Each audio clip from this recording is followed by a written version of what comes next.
Morning, lawyers for admitted Charleston church shooter Dylan Roof and prosecutors began the jury selection process for his federal death penalty trial. News 2's Ashley Yost has been in the courtroom since it began and joins us now live from downtown with an update this morning. And Ashley, what can you tell us? What happened in court this morning? I'm so sorry, Octavia, I didn't hear your question just then, but we just left the courtroom. It's in an overflow courtroom, and I want to explain to you guys kind of how federal court works. You're not allowed to have cameras inside the courtroom, which is why we're out here. I'm going to give you kind of a look at what it was just like. Dylan Roof in the room, in the courtroom this time, and this was the first time we've really got a look at him since last summer. So I want to kind of give you my take on what he looked like. He looked like he had just recently had a haircut, and in my opinion, he looked more confident than the last time we saw him in court. Still showing very, very little emotion, very little facial expressions, but his body language just seemed more resolute. He sat in between his two lawyers, and the judge read questions off to the potential jurors, first asking for their numbers, asking them to stand up and say present.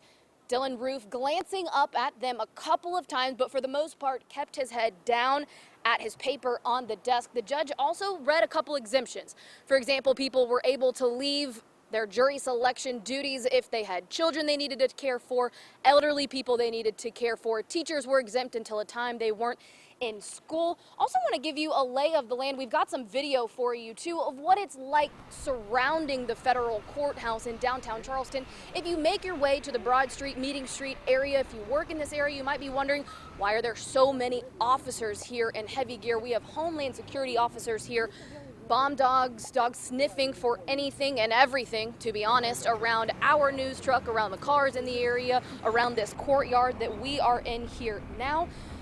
The jurors, when they were finished with that initial exemption, a couple people stood up and had the ability to leave based on some of those exemptions I just said to you. They were then sent into another room to fill out a more detailed questionnaire. Now, this whole process is going to repeat once again in just a few minutes. It just started now at 11 a.m. I stepped out so I could talk to you guys here. That whole process I just talked about going to resume again with another set of potential jurors right now wielding it down, from 3,000 until they get to those 12 jurors and 6 alternates that they'll need for Dylan Roof's federal trial that starts after Thanksgiving. Right now, live in downtown Charleston, I'm Ashley Yost, News 2.